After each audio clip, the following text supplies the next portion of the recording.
ถ้าพ่อค้าแม่ค้าค้าขายหงายมือลูกค้าอยู่ไสก็มาหาถ้าว่าเป็นคนดี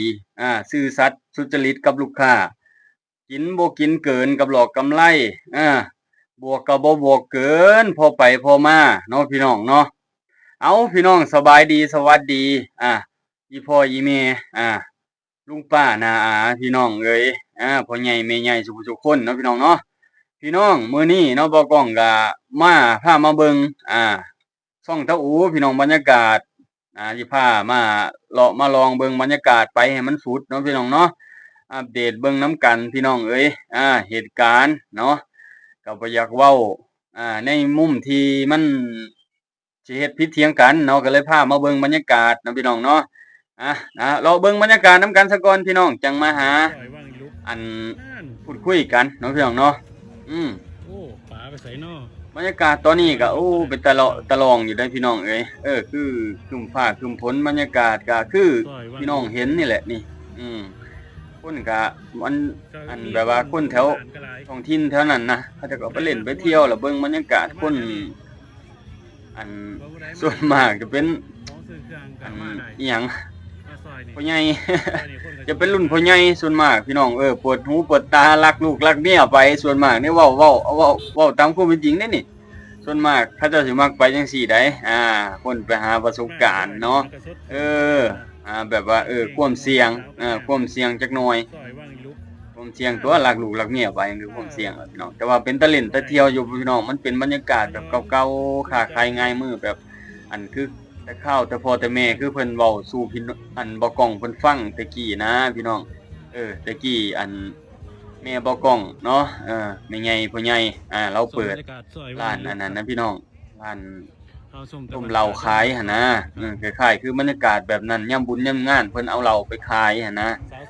ตามบุญตามงานนะพี่น้องเอ้ยก็จนได้ก็เพราะว่ากล้องนั่นแหละก็เป็นบรรยากาศแบบนี้และสงสัยอีแม่เราบอกให้ฟังแต่ก่อนพี่น้องช่องตะอูก็เป็นตาไปลองเบิ่งอยู่พี่น้องแต่ว่าเนาะโอ้ยแต่ว่าเสียดายแต่ว่ามันเกิดเรื่องตัวนี้ขึ้นเนาะพี่น้องเนาะแต่ว่าเรื่องตัวนี้เงียบก็สิบ่เป็นหยังดอกพี่น้องคนก็ไปมาปกตินั่นแหละบางคนก็อยากไปลองเบิ่งอีหลีว่ามันสิเป็นความเป็นจริงบ่ผู้ใดอยากลองท้าทายก็ลองไปเบิ่งพี่น้องมันเป็นความท้าทายแล้วก็พิสูจน์เลยว่ามันเป็นความจริงบ่เนาะมันก็สิราคาสินค้าแต่ละอย่างก็คงจะปรับแก้หลายอย่างแฮงหลายล้านแฮงก็คงจะเห็นเป็นตัวอย่างแล้วถ้าว่าคิดบวกคิดเกินเนาะพี่น้องเนาะบ่เห็นอกเห็นใจลูกค้าเนาะบวกหลายเกินไปก็สิเฮ็ดให้ผลอันกระทบตัวเฮานั่นแหละพี่น้องสมมุติเขาไปเว้าปากต่อปากเนาะทางที่ลบๆเนาะทางที่บ่ดีสมมุตินะพี่น้องเอ้ยนี่แหละบรรยากาศบ้านเฮาพี่น้องเอ้ยพี่น้องเบิ่งแล้วพี่น้องคิดเห็นจังไดเป็นตาไปเล่นอยู่บ่เนาะพี่น้องเนาะเมื่อยย่างคอนกรีตก็มาลองย่างเบิ่งดินดอนตอนหญ้าเบิ่งขี้ดินทางเป็นหลุมเป็นบ่อจักหน่อยพี่น้องเอาแบบบรรยากาศชนบทบ้านเฮาพี่น้องเอ้ยแต่ว่ามีอันความอำนวยความสะดวกทางด้านสินค้าเล็กน้อยๆหั้นนะพี่น้องแต่ว่าแบบว่าคนที่มักแบบอันสะดวกสบายนำมาบ่ได้พี่น้องเพราะมันบ่มีแนวอำนวยความสะดวกสบายปานนั้นเนาะพี่น้องเนาะคือแบบคนที่แบบอยากมาใช้บรรยากาศอยากมาเบิ่งบรรยากาศแบบยุคก่อนยุคเก่าหั่นนะพี่น้องว่าแต่ก่อนแต่กี้เนาะเขตอีสานบ้านเฮาเนาะไทยลาวแต่ก่อนในเขตอีสานเขตอีสานเขตลาวนะที่เพิ่นดำรงชีวิตกันแต่ก่อนแต่กี้นะพี่น้องมันเป็นลักษณะแนวใดก็คันว่าพี่น้องทางอีสานทางฝั่งไทยเพิ่นข้ามมาเล่นก็สิเป็นภาพบรรยากาศแบบนั้นแหละบ่ก้องที่บ่ก้องจินตนาการคิดว่านะถ้าว่าอีพ่ออีแม่แล้วเขามาเบิ่งเนาะแล้วก็สิพากันคอมเมนต์โอ้แม่นแบบนั้นแหล้วบ่ก้องเอ้ยเพิ่นก็สิว่าแหละเนาะบ่ก้องจินตนาการบ่ผิดเด้เพราะว่าบ่ก้องก็อายุโอ้เกือบ30แล้วซุมื้อนี้นะพี่น้องเอ้ย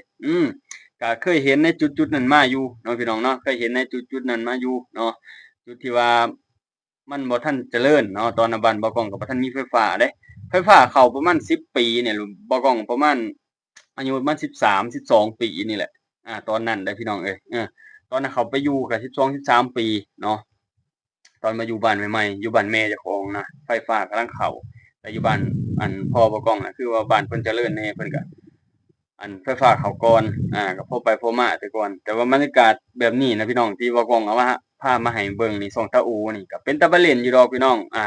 แต่ไปเล่นก็ต้องคนมีเงินแหน่หั้นแหละไปเล่นก็ได้บ่แม่นว่าซอยธรรมดาได้เนาะซอยไปเล่นแบบนั้นต้องไปใช้เงินได้พี่น้องเอ้ยถ้าไปเที่ยวชมบรรยากาศก็ไปได้แต่ว่าเลาะลองก็ต้องสอบถามเบิ่งราคาสินค้าดีๆเนาะพี่น้องเนาะเดี๋ยวมันสิตกเป็นข่าวเป็นเรื่องราวแบบวางบ่โดนนี่เนาะพี่น้องเนาะช่องตาอูนะพี่น้องบ่กล้องก็บ่ค่อยเคยได้ยินปานใดกำลังมาได้ยินแบบว่ามันเป็นข่าวเนี่ยเป็นข่าวแล้วก็คือสิเป็นช่องตาอูที่ดังแรงบัดตอนนี้มีการเปลี่ยนแปลงหลายอย่างหลายแนวหลักๆเลยแหละราคาสินค้านี่แหละเนาะเจ้าหน้าที่เพิ่นคงจะเข้าไปเบิ่งเนาะพี่น้องเนาะไปตักไปเตือนเนาะเพราะว่าอันหนึ่งเราก็ดีใจเด้ที่พ่อแม่พี่น้องฝั่งไทยเพิ่นเข้ามาเล่นมาเที่ยวบ้านเราเพิ่นมาอุดหนุนอ่าแม่ค้าพ่อค้าเซาขายเนาะแต่ว่าเราก็อยากฝากเตือนพ่อค้าแม่ค้าเซาขายคือกันเนาะอย่าคิดบวกเพิ่มหลายเด้อพี่น้องเด้อเอาพอไปพอมาให้คิดว่าญาติพี่น้องเฮาเฮ็ดดีเฮาก็ได้ดีพี่น้องเอ้ยให้คิดว่าเพิ่นไปบอกข่าวเล่าบุญญาติพี่น้องเพิ่นมาเล่นมาเที่ยวบ้านเฮาสมมุติเพิ่นไปบอกหมู่บอกครูหรือญาติพี่น้องเอ้ยบ่อนนั้นบ่อนนี้เนี่ยฟังเล่าวเป็นตาไปเล่นไปเที่ยวได้เห็นบ่คือสถานที่อันพักผ่อนน่ะพี่น้องอยู่เมืองเฟื่องน่ะเห็นบ่จักแม่นเขาเจ้าเว้าปากต่อปากโอ้ยเมืองเฟืองเขาเจ้าว่าบ่ต้องไปเฮ็ดงานก็อยากเฒ่าแก่ก็อยากไปเที่ยวเมืองเฟืองอยากไปเบิ่งบรรยากาศเพิ่นว่าโอ้ยเห็นในโทรทัศน์เห็นในโทรศัพท์จักแม่นเป็นตาเบิ่งเพิ่นว่าเนาะพี่น้องนั่นคือจุดขายของบ้านเมืองเฮาพี่น้องมันมีธรรมชาติแล้วก็มีความเป็นอยู่แบบบ้านๆบางคนเพิ่นอยากมาเบิ่งบรรยากาศแบบนั้นเฮาจงถ่ายทอดให้เพิ่นได้รับรู้นำกันพี่น้องเนาะคือหลายๆคนนี่ทางพ่อแม่พี่น้องทางฝั่งไทยนี่เพิ่นดีกับเฮาก็ต้องดีกับเพิ่นพี่น้องอันใดที่เฮาควรแก้เฮาก็แก้อันใดที่เฮาควรที่แบบมาปรับปรุงเฮ็ดจั่งใดให้มันสิถูกกับรองรับกับนักท่องเที่ยวได้หั้นนะเฮาก็ค่อยๆแก้ไป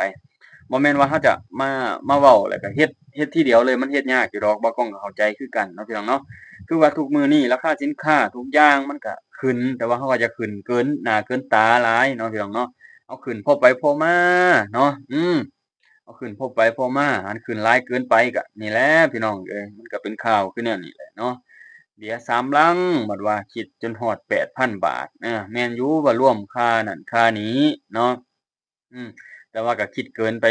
เกือบ1,000กว่าบาทพู้นกับราคาที่เขาเจ้ากินในมื้อนั้นเนาะเขาเจ้าก็คือเขาเจ้าก็ใจหลายเติบอยู่เขาเจ้าก็สแกนจ่ายหั้นเด้เนาะก็คือคักอยู่เนาะพี่น้องเหตุการณ์ตัวนี้นะก็คือใจแลกใจนั่นแหละเนาะเขาเจ้าก็ลงใจคนเฮาเบิ่งหั้นนะว่า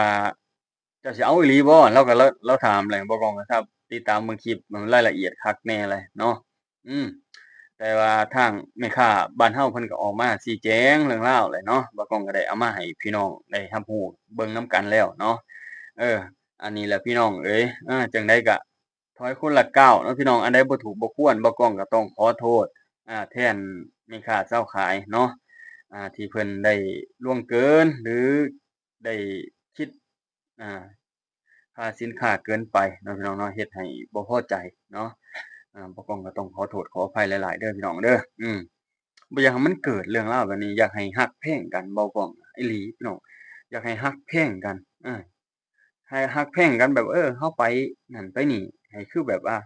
คือแต่พ่อแต่แม่เพิ่นเว้าให้ฟังอะนะพี่น้องบ่กล้องอยากให้เป็นบรรยากาศแบบนั้นเดี๋ยวนี้นะแบบว่าไปมาหาสู่กันเนี่ยเอิ้นกันกินข้าวกินน้ำนะคือ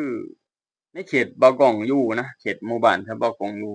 ไปมาหาสู่กันได้ปกติเด้อพี่น้องเอ้ยไปมาหาสู่กันได้ปกตินะเขตบ้านบ่าวกล้องนะไทยลาวไปทางพุ่นก็กินข้าวกินน้ำเอิ้นได้กินข้าวกินน้ำมาทางพี่แฮ่งง่ายสะดวกสบายมาลาวเฮาว่ามีแต่พี่น้องคือเขาเข้าใจจังซี้นะบ้านเฮาเมืองเฮานะ คือมีน้ำจิตน้ำใจนะทั้งไทยเพิ่นก็คิดว่าเฮานี่เป็นคนมีน้ำใจเว้าม่วนเนาะเพิ่นบอกคือแรงงานเฮาคนบ้านเฮานี่เพิ่นอยากรับแท้ๆนะ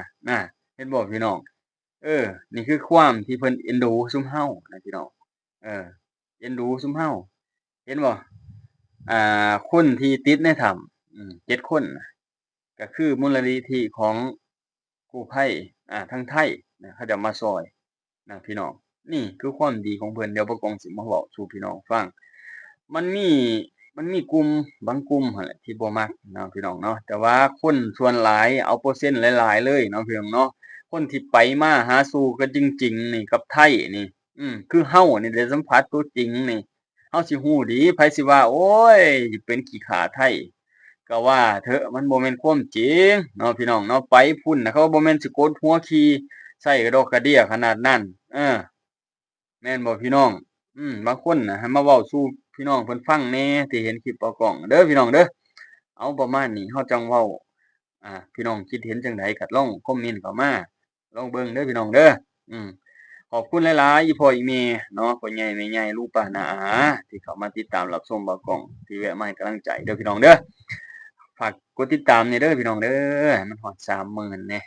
อย่าให้มันฮอด30,000เลยเดี๋ยวนี้นะพอได้มีรายได้เด้อพี่น้องเด้อฝากแหน่เด้อพี่น้องเด้อ ขอบคุณครับพี่น้องฝั่งไทยฝั่งลาวและคนลาวอยู่ต่างประเทศหรือคนไทยอยู่ต่างประเทศที่ไปอาศัยบ้านเมืองเพิ่นอยู่นะพี่น้องเนาะ